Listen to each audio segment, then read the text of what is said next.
আল্লাহ বলছে কেউ তোমার চোখ তুললে তুমি তার চোখ তুলো।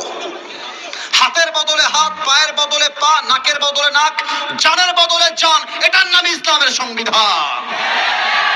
এবার আইন পাস করেন আল্লাহর কোরআন দিয়ে। জজ সাহেব বলবে আসিফ হুজুর ডান পা কেটে দিয়েছে, তোমরাও আসিফ হুজুরের ডান পা কেটে দাও। এবার দাড়িপাল্লা নিয়ে আসেন, দাড়িপাল্লার ডান দিকে মোহাম্মদ আলীর ডান পা দেন, দাড়িপাল্লার বাম দিকে আসিফ হুজুরের কাটা ডান পা দেন। এবার টান দেন, দেখবেন সমান সমান হয়ে গেছে।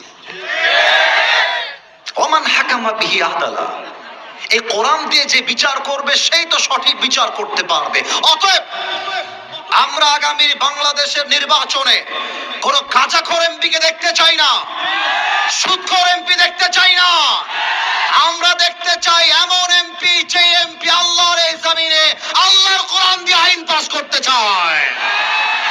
এই হচ্ছে তিনটা প্রশ্ন। এবার 4 নাম্বার প্রশ্ন বলেই আমরা শেষের দিকে যাব। 4 নাম্বার প্রশ্ন এবার কবরে হবে।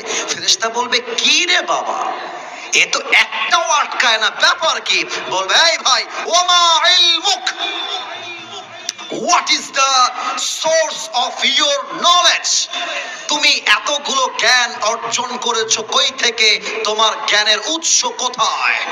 এবার একটু উত্তর দেন। আমাদের জ্ঞানের উৎস একটা কিতাব, কিতাবটার নাম, আপনারা বললেন না, একটু জোরে বলবেন সবাই মিলে, কিতাবটার নাম, আরো জোরে বলতে হবে, জ্ঞানের উৎস কিতাবটার নাম। এবার সবাই 2 হাত তোলেন, সবাই 2 হাত তোলেন। প্রিয় ভাইরা আমার, কমিটির সঙ্গে আমার ওয়াদা ছিল সব জায়গায় 1 ঘন্টা ওয়াজ করি, এখানেও 1 ঘন্টা হবে, কিন্তু 1 ঘন্টা পার হয়ে প্রায় 1.5 ঘন্টার কাছাকাছি হয়ে গেছে। তবে কমিটিকে ধন্যবাদ, তারা 10টার পর পর এসে আমাকে স্টেজে উঠিয়ে দিয়েছে। আমরা রাত ভোর নয়, আমরা ওয়াজ কম শুনলেও হবে, বাট ফজরের জামাতটা মিস করা যাবে না, ঠিক কিনা বলেন?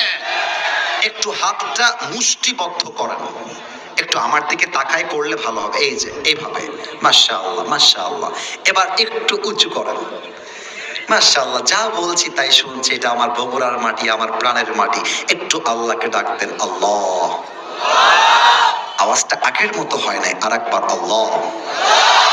এবার একটু কাশি দিয়ে গলা ঠিক করতে হবে। আমরা কয়েকটা ওয়াদা করব আল্লাহর সাথে, ওয়াদা শেষ দোয়ার দিকে যাব। একটু জোরে আল্লাহ, আর একটু জোরে, ও আমার আল্লাহ, তোমার,